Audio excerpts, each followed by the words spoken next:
Just 3 years ago, the term rare earth minerals would have elicited a shrug and a blank stare from the majority of China watchers. But over the past 3 years, Chinese rare earth exports have moved to center stage in Asia's geopolitics. On today's Money Matters, we'll explore what rare earths mean to Chinese manufacturers and the plethora of global industries that are at the mercy of these Chinese exports. Rare earth metals or minerals, called xitu jinshu in Chinese, refers to a range of mineable metals that are used in high-tech devices ranging from cell phones to hybrid cars to weapons.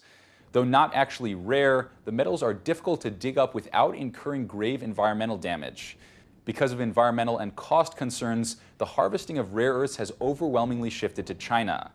Estimates place China's rare earth production at over 90% of the global total, meaning the vast majority of high-tech producers depend heavily on Chinese exports of the metals.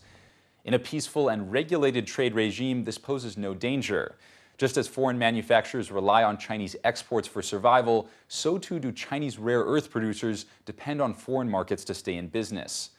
But this sound economic logic has fallen victim to geopolitical disputes that put pride and politics above profit. In 2010, when Japan arrested a Chinese fishing boat captain near the disputed Diaoyu Islands, the two nations faced off in a geopolitical game of chicken. When Japan persisted in its detention of the captain, China played what many believe was the trump card. It halted rare earth exports to Japan.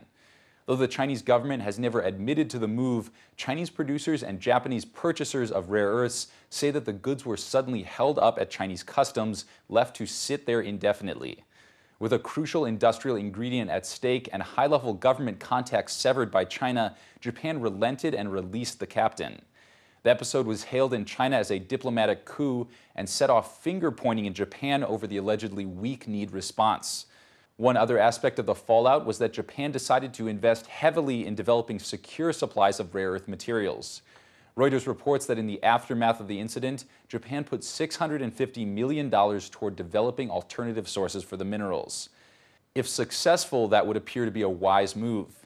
With tensions once again flaring up over the Diaoyu Islands, Japan is again preparing for the possibility that China will use this economic weapon for leverage in the territorial dispute. But 2 years later, the fundamental balance remains largely unchanged. In an article titled, "Japan Fears China Will Once Again Limit Rare Earth Exports," the Oriental Morning reports that in the first half of 2012, Japan imported over 3,000 tons of rare earths from China.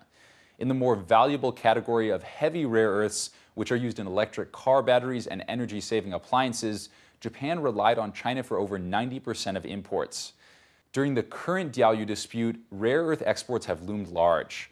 Though Chinese officials haven't directly mentioned the minerals, officials have threatened economic sanctions, and Chinese media have reported on rumors of another halt.